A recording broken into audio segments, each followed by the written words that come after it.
নমস্কাৰ পুনৰবাৰ সকলোকে ডিজিইনফো আসাম চেনেললৈ স্বাগতম জনালোঁ।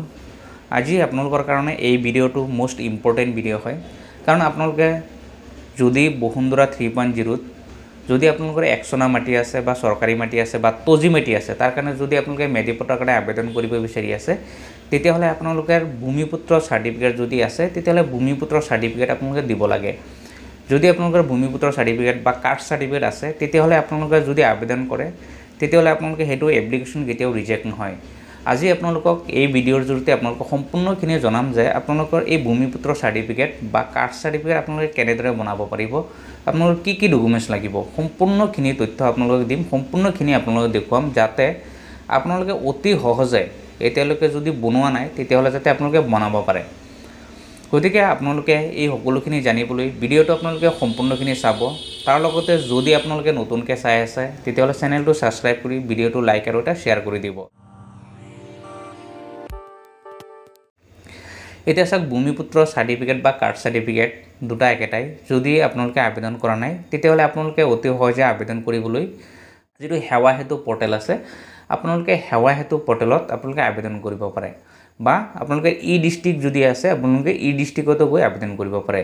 এতিয়া চাওক, সেৱা সেতু পৰ্টেলত আপোনালোকে আহিব লাগিব। প্ৰথমতে সেৱা সেতু পৰ্টেলত আহি পেলাই আপোনালোকে প্ৰথমতে লগইন কৰিব লাগিব। এতিয়া লগইন কৰিবলৈ চাওক, আপোনালোকৰ যদি চিটিজেন হয় চিটিজেন লগইন কৰিব পাৰে, PFC থাকিলে PFC লগইন কৰিব পাৰে, বা CSC ID যদি আছে CSC IDত আপোনালোকে লগইন কৰিব। লগইন কৰাৰ পিছত আপোনালোকে যিটো চাওক, ইয়াত যিটো ছাৰ্ভিচ লিখা আছে, আপোনালোকে ছাৰ্ভিচত ক্লিক কৰিব। ছাৰ্ভিচত ক্লিক কৰাৰ পিছত আপোনালোকে ইয়াতে কাষ্ট চাৰ্চ কৰি দিব। যদি কাষ্ট চাৰ্চ কৰে, এতিয়া চাওক ইছ্যুৰ অফ কাষ্ট চাৰ্টিফিকেট, আপোনালোকে এইটোত এপ্লাইত ক্লিক কৰি দিব। এপ্লাইত ক্লিক কৰাৰ পিছত চাওক, ইয়াত আকৌ এপ্লাই আহিছে, আপোনালোকে এইটোত ক্লিক কৰিব। এতিয়া চাওক, ইয়াত এপ্লাইত ক্লিক কৰাৰ লগে লগে আপোনালোকে গোটেই ফৰ্মটো খোল খাই গৈছে। ইয়াতে আপোনালোকে এই গোটেইখিনি আপোনালোকে ফিল আপ কৰিব লাগিব। গোটেইখিনি ফিল আপ কৰি ডকুমেণ্টসহ আপোনালোকে আপলোড কৰিব লাগিব।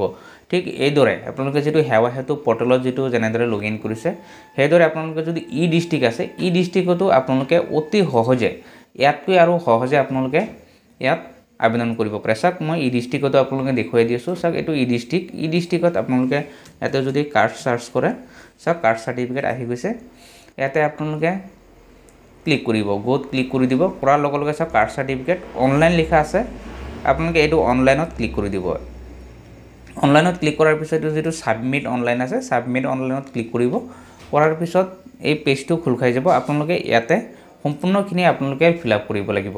এতিয়া চাওক, যিটো এপ্লিকেশ্যন ফৰ লিখা আছে, ইয়াতে আপোনালোকৰ যি কাষ্ট হয়, SC ST OBC যি হয়, আপোনালোকে ইয়াতে চিলেক্ট কৰিব। যদি SC হয় SC চিলেক্ট কৰিব। তাৰপিছত এপ্লিকেশ্যন নেম লিখিব, তাৰপিছত এপ্লিকেশ্যন জেণ্ডাৰ লিখিব, আপোনালোকে মোবাইল নম্বৰ এটা দিব।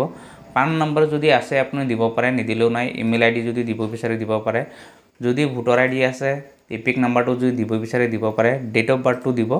তাৰপিছত যিটো এতিয়া চাওক, আপোনালোকৰ যিটো যদি SC চিলেক্ট কৰিছে বা OBC যি চিলেক্ট কৰিছে, তাত উপকাষ্টটো ইয়াত আছে, আপোনালোকে ইয়াৰ পৰা চিলেক্ট কৰি ল'ব।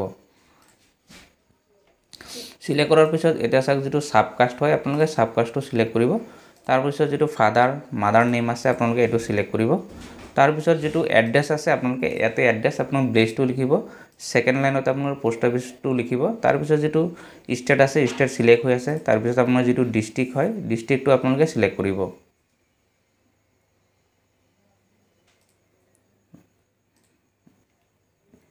ডিষ্ট্ৰিক্ট চিলেক্ট কৰাৰ পিছত আপোনালোকৰ যিটো চাব ডিভিজন হয়, চাব ডিভিজনটো চিলেক্ট কৰিব। তাৰপিছত আপোনাৰ চাৰ্কুল যিটো হয়, চাৰ্কুল চিলেক্ট কৰিব। সেইদৰে আপোনাৰ মৌজা যিটো হয়, আপোনালোকৰ মৌজা চিলেক্ট কৰিব। আপোনাৰ ব্লেজ যি হয়, আপোনালোকে ব্লেজটো আপোনালোকে চিলেক্ট কৰিব। সেইদৰে পোষ্ট অফিচ যি হয়, আপোনালোকে পোষ্ট অফিচটো চিলেক্ট কৰিব। বা যিটো পুলিচ থানা হয় আৰু PS যিটো হয়, PSটো আপুনি চিলেক্ট কৰিব। পোষ্ট অফিচ চিলেক্ট কৰিব। যিটো আছে আপোনালোকে এটা চিলেক্ট কৰিলেই হ'ল, যিটো আছে। ইয়াত পিছত আপোনালোকৰ যিটো পিন নাম্বাৰ হয়, পিন নাম্বাৰটো দি দিব। পিন নাম্বাৰটো দিয়াৰ পিছত এতিয়া আপোনালোকৰ মেইন ইম্পৰ্টেণ্ট হৈছে যে আপোনালোকৰ ডকুমেণ্টছ। এতিয়া আপোনালোকৰ ডকুমেণ্টছ কি দিব লাগিব, কাৰণ ডকুমেণ্টছ নোহোৱাকৈ আপোনালোকে আবেদন কৰিব নোৱাৰে। কাৰণ ডকুমেণ্টছ হৈছে মেইন। বৰ্তমান সময়ত যিখিনি ডকুমেণ্টছ লাগে, আপোনাক এটা এটাকৈ সম্পূৰ্ণখিনি আপোনালোকক দেখুৱাম, যাতে এই ডকুমেণ্টছখিনি আপোনালোকৰ লাগিব। আৰু এইখিনি আপোনালোকে যেতিয়া আপলোড কৰি দিব, তেতিয়াহ'লে আপোনালোকৰ কাষ্ট চাৰ্টিফিকেটৰ কাৰণে যেতিয়া আবেদন কৰিব, সেইটো কেতিয়াও ৰিজেক্ট নহয়। এতিয়া প্ৰথম চাওক, আপোনালোকৰ যিটো ফটো বিচাৰিছে, আপোনালোকে ফটো দিব, প্ৰথম ফটো। তাৰপিছত ইয়াত চাওক, দিছে proof of date of birth. এতিয়া ডেট অফ বাৰ্থৰ কাৰণে আপোনাৰ ডকুমেণ্টছ চাওক, হয় আধাৰ কাৰ্ড দিব পাৰে, পেন কাৰ্ড দিব পাৰে, বাৰ্থ চাৰ্টিফিকেট দিব পাৰে, মেট্ৰিক পাছ চাৰ্টিফিকেট আছে, এডমিট আছে, তাৰ পৰা যিকোনো আপোনালোকে এটা দিলেই হ'ল, কোনো প্ৰব্লেম নহয়, আপোনালোকে সেইটো দি দিব। তাৰপিছত চাওক ৰেচিডেণ্ট প্ৰুফ যিটো বিচাৰি আছে, ৰেচিডেণ্ট প্ৰুফ। এতিয়া ৰেচিডেণ্ট প্ৰুফত আপোনালোকে আধাৰ কাৰ্ডো দিব পাৰে বা ভোটাৰ আইডিও দিব পাৰে।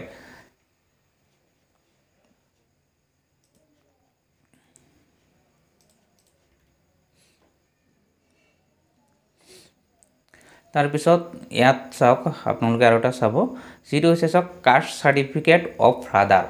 এতিয়া চাওক যেতিয়া আপোনালোকে আবেদন কৰিব, আপোনাৰ নিজৰ নামত যদি আবেদন কৰে, যদি আপোনাৰ দেউতাৰ নামত যদি কাষ্ট চাৰ্টিফিকেট আছে, তেতিয়াহ'লে আপোনালোকে আপোনাৰ দেউতাৰ কাষ্ট চাৰ্টিফিকেটটো আপোনালোকে ইয়াতে আপলোড কৰিব। কাৰণ আপোনাৰ নামত নাই, যিহেতু আপোনাৰ দেউতাৰ নামত যদি আছে, তেতিয়াহ'লে আপোনাৰ দেউতাৰ নামৰ কাষ্ট চাৰ্টিফিকেটটো আপোনালোকে ইয়াত আপলোড কৰিব।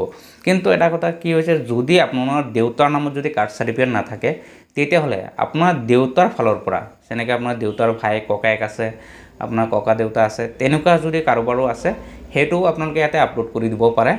তাৰ লগত আপোনাৰ যিটো লিংকেজ আছে, যদি আপোনাৰ ককা দেউতাৰ নামত আছে, তেতিয়াহ'লে ককা দেউতাৰ লগত আপোনাৰ দেউতাৰ যিটো সম্পৰ্ক থাকে, যিটো ডকুমেণ্টছ আছে তাত লিংক থকা, সেই ডকুমেণ্টছটো আপোনালোকে লগত ছাবমিট কৰিব। তাৰ লগতে আপোনাৰ লগত আপোনাৰ দেউতাৰ লিংক থকা এটা ডকুমেণ্টছ আপোনালোকে ছাবমিট কৰিব, তেতিয়াহ'লে সেইটো কেতিয়াও ৰিজেক্ট নহয়।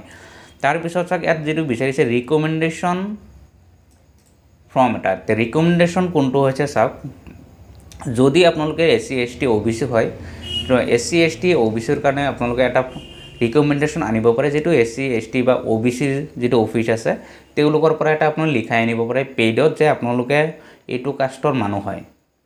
সেইটো কাষ্টটো আপোনালোকে ইয়াতে লিখাই আনি পেলাই আপোনালোকে ইয়াতে আপলোড কৰি দিব পাৰে। সেইটো কেতিয়া লাগে, যদি আপোনালোকৰ ফেমিলিত যদি আপোনালোকৰ দেউতাৰ ফালৰ পৰা কাৰোবাৰ যদি কাষ্ট চাৰ্টিফিকেট নাথাকে, তেতিয়াহ'লে আপোনালোকে ৰিকমেণ্ডেশ্যনটো দিব। যদি ৰিকমেণ্ডেশ্যন নিদিয়ে, তেতিয়াহ'লে আপোনালোকৰ এপ্লিকেশ্যন ৰিজেক্ট হ'ব। সেইটো কেতিয়াও নহয়। সেইটো কাৰণে যদি দেউতাৰ ফালৰ পৰা কোনো কাষ্ট চাৰ্টিফিকেট নাথাকে, তেতিয়াহ'লে আপোনালোকে ৰিকমেণ্ডেশ্যন ফৰ্মটো আপোনালোকে আনি পেলাই সেইটো আপলোড কৰি দিব। তাৰ লগতে আপোনাৰ যিটো গাঁওবুঢ়াৰ চাৰ্টিফিকেট আছে, এই গাঁওবুঢ়াৰ চাৰ্টিফিকেটটো আপোনালোকে দিবই লাগিব। ৰিকমেণ্ডেশ্যনৰ লগত গাঁওবুঢ়াৰ চাৰ্টিফিকেটটো দিব। তাৰপিছত আপোনালোকৰ যিখিনি বাকী ডকুমেণ্ট যিটো আছে, আপোনাৰ আধাৰ কাৰ্ড, ভোটাৰ আইডি দিব পাৰে। আৰু বৰ্তমান সময়ত চাওক যিটো কাৰেণ্ট যিটো ভোটাৰ লিষ্ট আছে 2024 চনৰ, আপোনালোকে 2024 চনৰ ভোটাৰ লিষ্টটো দিবই লাগিব। আপোনাৰ নাম থকা বা আপোনাৰ দেউতাৰ নাম থকা আপোনালোকে সেই ভোটাৰ লিষ্টটো দিব, তেতিয়াহ'লে আপোনালোকৰ সেইটো ৰিজেক্ট নহয়। তাৰপিছত আপোনালোকে এই গোটেইখিনি আপোনালোকে ফিল আপ কৰাৰ পিছত দিয়াৰ পিছত আপোনালোকে ইয়াত চাওক আপলোড স্কেন ফৰ এপ্লিকেশ্যন ফৰ্মটো, মানে যিটো ইউজাৰ ফৰ্ম আছে, আপোনালোকে এই ইউজাৰ ফৰ্মটো আপোনালোকে আপলোড কৰিব লাগিব। তে ইউজাৰ ফৰ্মটো চাওক, আপোনালোকে ইউজাৰ ফৰ্মটো এইটো ইউজাৰ ফৰ্ম হয়, আপোনালোকে এই ইউজাৰ ফৰ্মটো ধুনীয়াকৈ ফিল আপ কৰিব, যেনেকৈ আছে সেম আপোনালোকে ফিল আপ কৰি য'ত ছিগনেচাৰ আছে আপোনালোকে ছিগনেচাৰটো কৰি পেলাই এইটো আপলোড কৰি দিব। এই যিটো ইউজাৰ ফৰ্ম আছে চাওক, এই ইউজাৰ ফৰ্মটো আপোনালোকে অনলাইনত আপোনালোকে পাই যাব। আপোনালোকে অনলাইনত ডাউনলোড কৰিব পাৰে। যদি অনলাইনত আপোনালোকে ডাউনলোড কৰিব নোৱাৰে, তেতিয়াহ'লে মই এই ইউজাৰ ফৰ্মটো মোৰ ডিছক্ৰিপশ্যন বক্সত দি দিম, আপোনালোকে তাৰ পৰা গৈ ডাইৰেক্ট আপোনালোকে ডাউনলোড কৰি ল'ব পাৰে। এবাৰ ডাউনলোড কৰি আপোনালোকে এইটো ধুনীয়াকৈ ফিল আপ কৰি, এতিয়া আপোনালোকে হয় সেৱা সেতু পৰ্টেল হওক বা ডিষ্ট্ৰিক্ট হওক, য'তেই হওক আপোনালোকে ইয়াত এপ্লিকেশ্যন কৰিব পাৰে। এপ্লিকেশ্যন কৰাৰ পিছত আপোনালোকে 100% যদি এই গোটেইখিনি ডকুমেণ্টছ সহ আপোনালোকে ছাবমিট কৰে, তেতিয়াহ'লে আপোনালোকৰ যিটো কাষ্ট বা ভূমিপুত্ৰৰ কাৰণে যিটো আবেদন কৰিব, সেইটো 100% আপোনালোকৰ হ'বই। তাৰপিছত যেতিয়া আপোনালোকে এই সম্পূৰ্ণখিনি যেতিয়া আপোনালোকে আপলোড কৰিব, সম্পূৰ্ণখিনি ইউজাৰ ফৰ্ম সহ যেতিয়া আপোনালোকে ছাবমিট কৰিব ইয়াত, তাৰপিছত আপোনালোকে যি কেপচাৰ কোড আছে, কেপচাৰ কোড দি পেলাই আপোনালোকে এতিয়া চাওক ছাবমিট কৰি দিব। ছাবমিট কৰাৰ পিছত আপোনালোকে এটা পে'মেণ্ট কৰিব লাগে। যদি আপোনালোকে ডিষ্ট্ৰিক্টত যদি আপোনালোকে আবেদন কৰে, তেতিয়াহ'লে যদি আপোনালোকে CSC ID থাকে, তেতিয়াহ'লে মাত্ৰ আপোনাৰ 10 টকা এটা ইয়াত কাটিব, 10 টকাহে পে'মেণ্ট কৰিব লাগিব। কিন্তু যদি আপোনালোকে সেৱা সেতু পৰ্টেলত যদি আপোনালোকে আবেদন কৰে, তাত আপোনালোকে 40 rupees আপোনালোকে তাত পে'মেণ্ট কৰিব লাগিব। গতিকে আপোনালোকে ডিষ্ট্ৰিক্ট হওক বা সেৱা সেতু পৰ্টেলেই হওক, য'তেই হওক আপোনালোকে আবেদন কৰিব পাৰে। আবেদন কৰাৰ পিছত এইটো 15 দিন বা 10 দিনৰ ভিতৰত যেতিয়া আপোনালোকৰ এই চাৰ্টিফিকেটটো যেতিয়া আহি যাব, সেইটো আপোনালোকে অনলাইনৰ পৰা ওলাব পাৰে। আপোনালোকে অনলাইনৰ পৰা ওলাই পেলাই যিটো আপোনালোকৰ কামৰ কাৰণে যিটো আবেদন কৰিলে, সেইটো কামত আপোনালোকে লগাব পাৰে।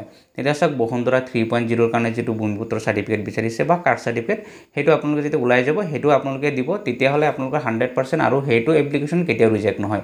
গতিকে আপোনালোকে এই কাষ্ট চাৰ্টিফিকেট বা ভূমিপুত্ৰ চাৰ্টিফিকেট যদি বনাবলৈ আপোনালোকে এপ্লিকেশ্যন কৰোঁতে যদি কিবা অসুবিধা পায় আপোনালোকে ভিডিঅ'ত কমেণ্ট কৰিব আপোনালোকৰ বাকীখিনি সম্পূৰ্ণ বাকী যি আপোনালোকৰ সলিউশ্যন দিব লাগে সেইখিনি মই সলিউশ্যন কৰি দিম কাৰণ আপোনালোকে যদি কিবা প্ৰব্লেম পায় তেতিয়াহ'লে মোৰ ভিডিঅ'ত কমেণ্ট কৰিব পাৰে মোৰ হোৱাটছএপ নাম্বাৰ দি আছে আপোনালোকে তাতো মোৰ হোৱাটছএপ নম্বৰত আপোনালোকে মেছেজ কৰিব পাৰে বাকী আপোনালোকৰ সকলোখিনি প্ৰব্লেম মই সলভ কৰিবলৈ চেষ্টা কৰিম ধন্যবাদ